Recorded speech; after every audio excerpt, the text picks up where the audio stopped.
코로나19 재유행에 대비한 4차 예방접종이 18일부터 시작됩니다. 오미크론 변이보다 전파력과 면역 회피력이 강한 하위 변이 BA.5 변이와 BA.2.75 변이가 동시 유행할 가능성까지 제기되면서 당국은 적극적인 접종 권고에 나섰는데요.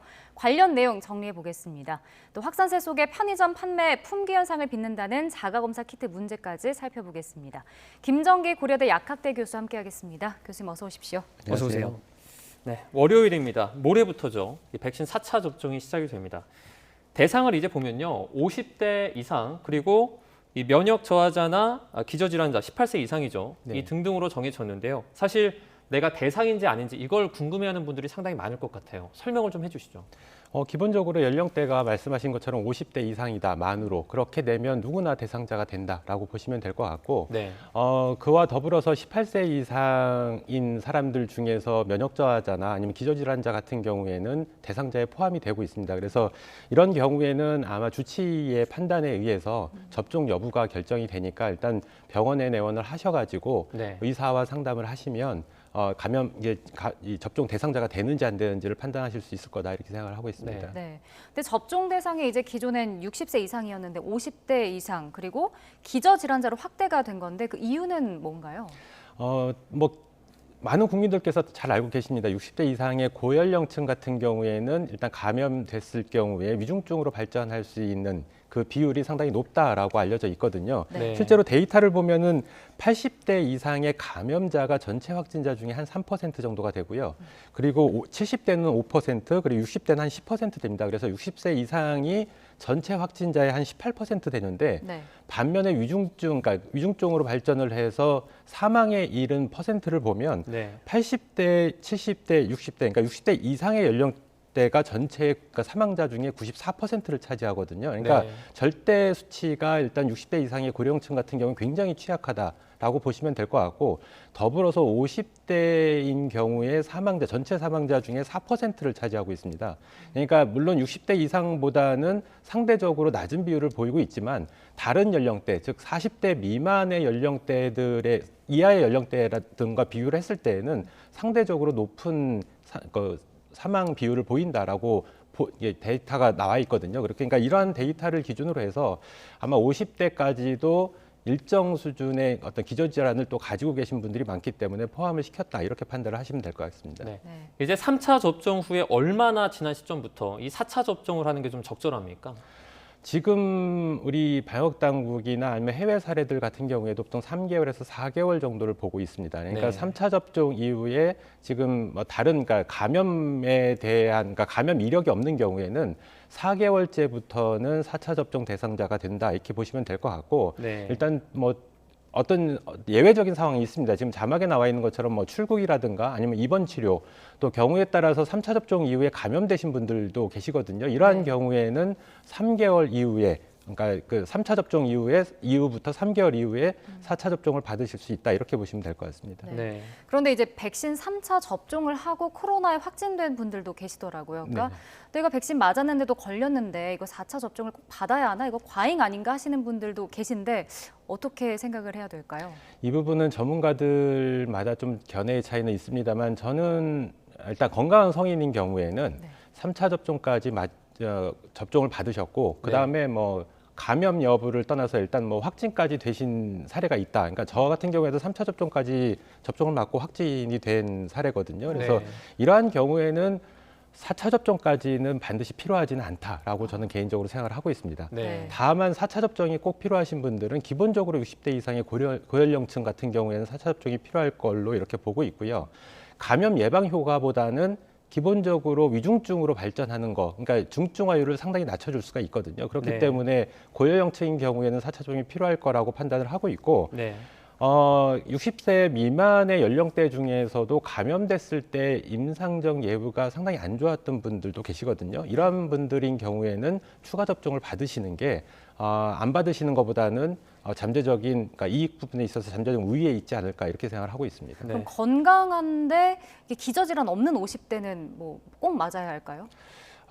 일단 보건당국에서는 권고를 하고 있습니다만 저는 개인적으로 반드시 필요하진 않다라고 생각을 하고 있습니다. 특히나 과거에 감염이 되신 다음에 어느 정도의 임상적인 경과가 있었는지를 본인이 아실 수가 있거든요. 그래서 당시에 일반적인 뭐 호흡기 증상, 그러니까 독감 정도의 임상적 증상을 보이셨다라고 판단을 하시면 네. 굳이 4차 접종까지는 필요하지 않을 것 같다라는 개인적인 생각을 가지고 있습니다. 네, 뭐 전체적인 수를 줄이는 것도 중요하지만 뭐 고령층이나 기저질환자, 그러니까 치명률이 높은 그런 그룹 같은 경우에는 좀 백신이 필요하다. 이렇게 저희가 이해를 하도록 하겠습니다.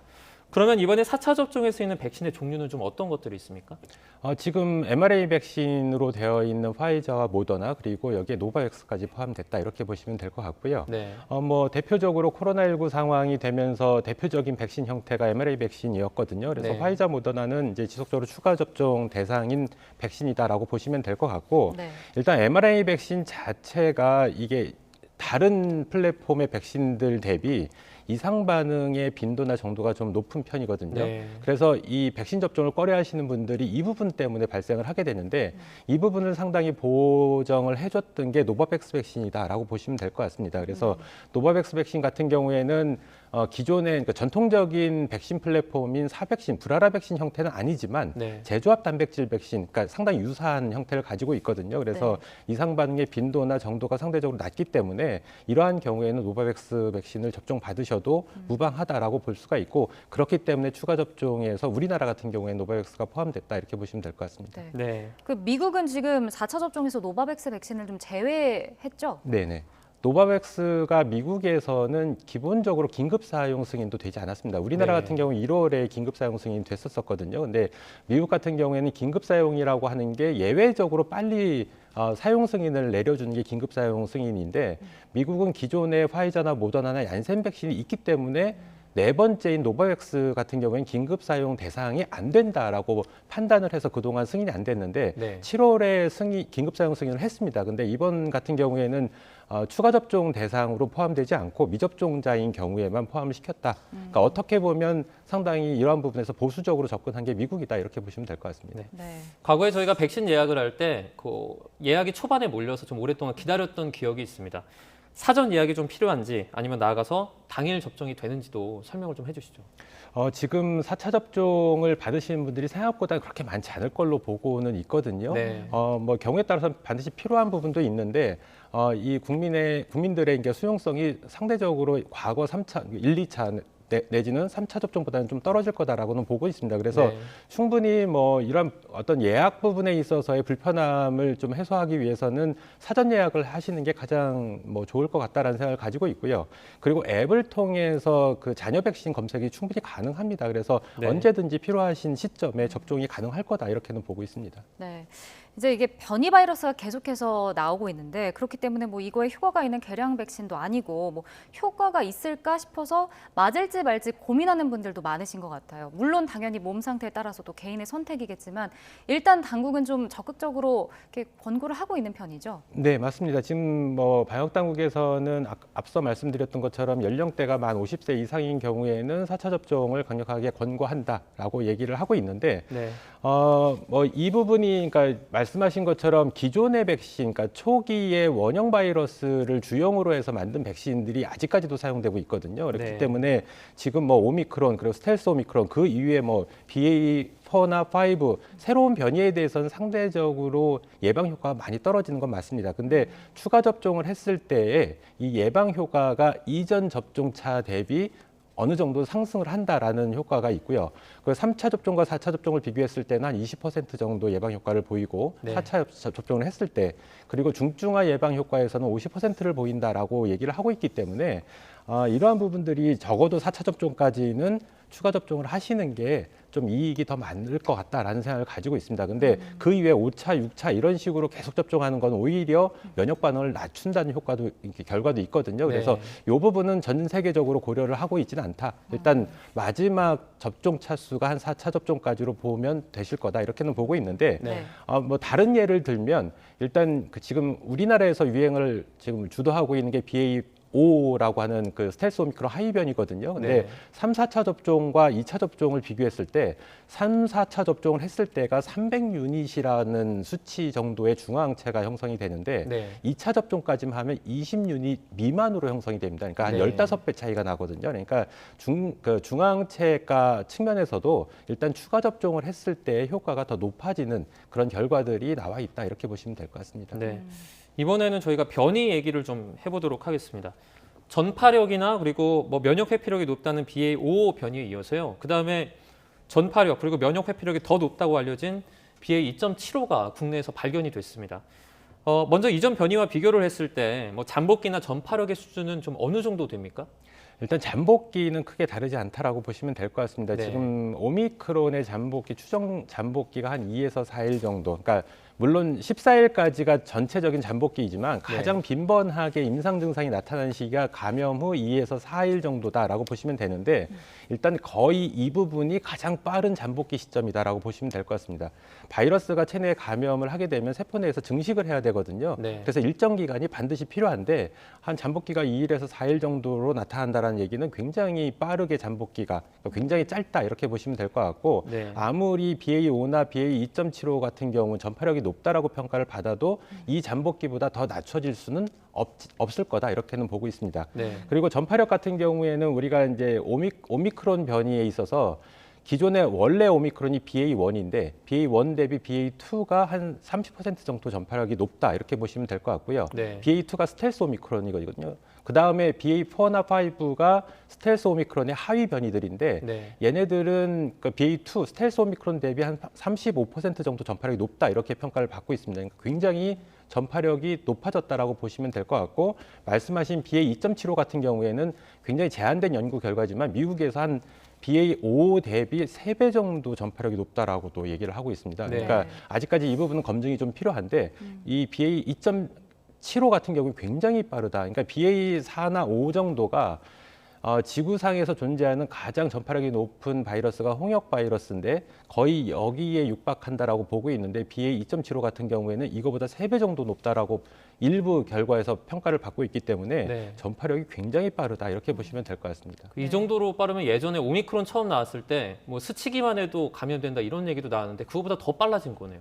그렇죠. 지금 굉장히 전파력이 빨라졌다 이렇게 보시면 될 것 같은데 지금 우리나라 같은 경우에는 사회적 거리두기가 4월 달에 전면 해제가 됐기 때문에 네. 굉장히 노출 빈도가 높아진 상황입니다. 그렇기 때문에 과거 우리가 오미크론이 유행을 했을 때 3월 중순경에 16일경에 62만 명까지 신규 확진자 규모가 나왔었거든요. 근데 네.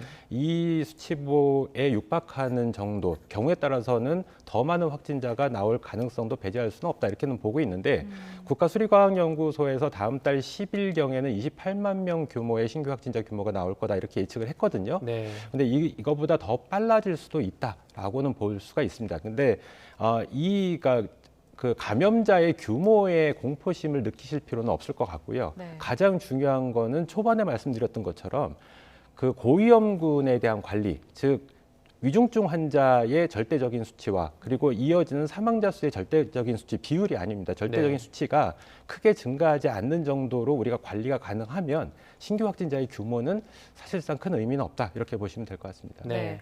혹시 그럼 BA.5와 켄타로스가 함께 이렇게 유행할 가능성은 어느 정도인가요?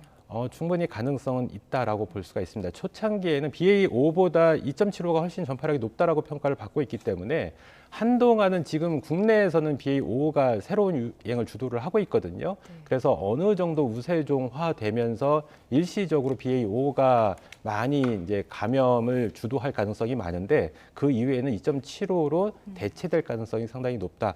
그래서 과거에 우리나라에서도 오미크론이 대유행을 했을 때 BA1과 2가 동시에 유행을 했습니다. 그래서 신규 확진자가 60만 명 규모까지 발생을 했는데 네. 일단 BA5하고 2.75가 동시에 유행을 한다라고 하면 아마 신규 확진자 규모가 상당할 거다. 근데 그럼에도 불구하고 우리가 과거에 백신 접종과 그리고 감염에 따른 자연 면역으로 집단 면역이 저는 형성됐다라고 보고 있거든요. 네. 물론 이 돌파 감염이 발생을 하면 면역 회피 능력이 있기 때문에 돌파 감염이 발생을 하면서 신규 확진자가 늘어나는 추세를 보일 수는 있습니다만 어느 정도 그래도 이런 집단 면역의 효과는 신규 확진자 규모를 크게 증가시키는 거를 억제는 할 거다. 근데 그럼에도 불구하고 분명히 신규 확진자 규모는 상당히 늘어날 거다 이렇게는 보고 있습니다. 네. 네. 자가검사 키트 얘기도 해보도록 하겠습니다. 요즘에 편의점에서 자가검사 키트 구하기 어려워졌다 이런 얘기가 다시 나오고 있습니다. 저희가 취재를 좀 해보니까요. 이 의료기기 판매업 신고가 된 그 편의점에서만 키트를 팔도록 한 게 그 발단이었는데 조금 행정 편의적이다, 구조적으로 문제가 있다 이런 내용도 지적이 되고 있어요. 이 부분이 그러니까 모든 편의점에서 다 이 자가검사 키트를 판매할 수 없게 된 부분 같은 경우에는 일단 네. 국민들의 불편함 측면에서는 좀 지금 상황에서 적절하지는 않다라고는 네. 볼 수가 있는데 일단 우리가 국민들의 보건의료 또는 공중보건을 위한 정책뿐만 아니라 시장성의 논리가 같이 작용을 하는 부분이 있거든요. 그래서 이 부분은 어쨌든 시장성의 논리를 함께 고려를 하더라도 지금처럼 코로나19가 재유행하는 상황에서는 다시 과거의 오미크론 때처럼 그러니까 지난 2월에서 4월 같은 경우에 모든 편의점에서 판매가 가능했었거든요. 그래서 네. 일시적으로 이런 방식으로 다시 조정을 해주는 게 국민의 불편함을 최소화하는 방법일 수는 있다라고는 볼 수가 있습니다. 근데 일단 과거의 오미크론 때보다는 이 자가검사 키트의 수요가 급증하지는 않을 거다. 근데 네. 그럼에도 불구하고 신규 확진자 규모가 일정 규모로 늘어나게 되면 분명히 특정 편의점 내지는 약국을 갔을 때 구매할 수 없는 국민의 불편함이 초래될 가능성은 있거든요. 근데 네. 그 기간을 얼마나 단축시켜 주느냐가 일단 정부에서 해야 될 어떤 숙제가 아닐까 이런 생각을 가지고 있습니다. 조금 전에 시장성의 어떤 문제 그런 상황이라고 좀 말씀해 주셨는데 그걸 좀 구체적으로 말씀해 주실 수 있는 부분인가요? 대표적으로는 이 그 자가검사 키트 제조업체들 같은 경우에 국내에 대한 판매뿐만 아니라 해외 판매까지 같이 담당을 하고 있거든요. 그래서 네. 해외 판매 같은 경우에 계약에 준해서 판매를 하다 보니까 네. 계약이 걸려 있는 부분을 갑자기 국내에 유통시키기는 상당히 어려운 부분이 좀 있습니다. 그래서 이런 부분들이 함께 작용한 게 아닌가라는 생각을 가지고 있습니다. 네. 네. 일단 식약처가 편의점 애플리케이션을 깔면 이 재고량이나 판매점을 알 수 있다고 해서 저희가 좀 들어오기 전에 찾아봤거든요. 네. 근데 사실 좀 찾기가 쉽지가 않더라고요. 이게 그럼 재유행이 오면 다시 키트가 가격이 올라가고 또 이렇게 품귀 사태가 빚어지는 것 아닌가요? 어떻게 보세요? 아무래도 어떤 특정 물량이 비단 이제 자가검사 키트뿐만 아니라 특정 물량 자체가 품귀 현상을 보이게 되면 가격이 상승하는 효과가 분명히 있습니다. 그래서 이런 부분들을 일단 식약처나 이 방역 당국에서 좀 관리를 좀 해주셔야 되는 부분이 있고요. 앞서 말씀드린 것처럼 품귀 현상이 분명히 수요가 갑자기 급증을 하게 되면 발생은 할 거다라고는 보고 있는데 네. 적절하게 지금 제조업체들에서는 주 단위로 4천만 명분 정도의 자가검사 키트를 생산할 수 있다라고 얘기를 하고 있거든요. 그래서 이런 부분들이 정부에서 같이 고려를 한 부분이기 때문에 일시적으로는 품귀 현상이 발생할 수가 있는데 이런 그 어떤 생산 능력이 충분하다 보니까 그 기간이 상당히 짧게 단축될 가능성은 충분히 있다. 반면에 가격이 상승하는 부분은 우리 정부에서 조금 관리를 해주셔야 되는 부분이 분명히 있다라고 볼 수가 있고요. 네. 더불어서 지금은 환절기나 겨울철이 아니기 때문에 호흡기 증상이 거의 없습니다. 그러니까 호흡기 증상이 있다라고 보이면 이 부분은 코로나19일 가능성이 상당히 높거든요. 그래서 일단 자가검사 키트가 그 전문가용 신속 항원 검사보다는 그 결과값, 그러니까 그 양성 비율이 상당히 떨어지는 부분이 있기 때문에 호흡기 증상이 있으실 경우에는 병원에 내원을 하셔가지고 전문가용 신속 항원 검사를 받으시는 게 가장 적절하지 않을까라는 생각을 가지고 있습니다. 네. 네. 그 제조업체, 그러니까 키트 제조업체들의 어떤 재고 문제 이런 그 부분을 떠나서요. 그러면 체온계 같은 경우에는 이제 의료기기지 않습니까? 네네. 그런데도 불구하고 편의점에서 팔 수 있도록 예외로 지금 취급이 되고 있습니다. 지금도 뭐 재유행이다 아니다 상당히 위험할 수 있는 상황인데 이 체온계처럼 키트도 조금 예외로 인정을 해주면 안 되는지 그 부분도 궁금하거든요.